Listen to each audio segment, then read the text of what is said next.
ધક્કા ખાતી જનતાને જ્યારે હસતા મુખે માર્ગદર્શન મળે એ જ સાચો વિકાસ છે, જ્યાં પ્રજાને સમયસર ન્યાય મળે। મિત્રો, મેં શરૂઆતમાં જે સુવિચાર કહ્યો તેને સાચા અર્થમાં સાર્થક કરતું એક ઉત્તમ ઉદાહરણ સુરેન્દ્રનગર જિલ્લાના ચોટીલાથી જ સામે આવ્યું છે।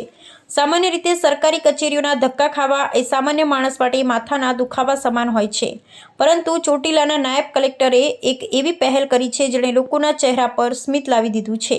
શું છે આ આખી હકારાત્મક ખબર? આવો જોઈએ વિગતે। દર્શક મિત્રો, રાજ્ય સરકારની જન કેન્દ્રિત વહીવટી વ્યવસ્થાને વધુ મજબૂત અને પારદર્શક બનાવવાના હેતુથી ગત રોજ સોમવારે ચોટીલા નાયબ કલેક્ટર કચેરી ખાતે મુલાકાતી દિવસ યોજાયો હતો। આ મુલાકાતી દિવસમાં ચોટીલાના નાયબ કલેક્ટર શ્રી એચ.ટી. મકવાણા જાતે ઉપસ્થિત રહ્યા હતા અને તેમણે લોકોના પ્રશ્નોને ખૂબ જ આત્મીયતાથી સાંભળ્યા હતા। આપને જોઈને નવાઈ લાગશે કે આ મુલાકાતી દિવસ દરમિયાન ચોટીલા સબ ડિવિઝનના વિવિધ ગામોમાંથી કુલ 178 જેટલા નાગરિકો પોતાની રજૂઆત લઈને આવ્યા હતા।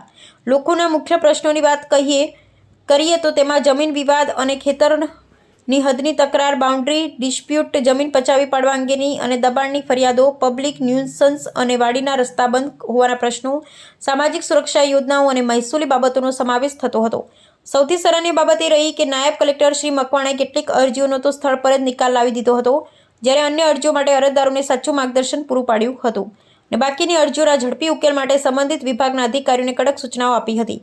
આ પ્રસંગે નાયબ કલેક્ટર શ્રી એચ.ટી. મકવાણાએ સ્પષ્ટ શબ્દોમાં જણાવ્યું હતું કે પ્રજાજનોના પ્રશ્નોનું સમયસર નિરાકરણ લાવવું એ વહીવટી તંત્રની પ્રથમ પ્રાથમિકતા છે। નાગરિકોને કચેરીઓના ધક્કા ન ખાવા પડે અને તેમના પ્રશ્નોનો નિયમાનુસાર તથા પારદર્શક રીતે ઉકેલ આવે તે માટે તંત્ર સતત કાર્યરત છે। ખરેખર જ્યારે વિવિધ વિભાગો વચ્ચે આવું સંકલન સંધાય છે ત્યારે તેનો સીધો ફાયદો છેવાડાના માનવીને થાય છે।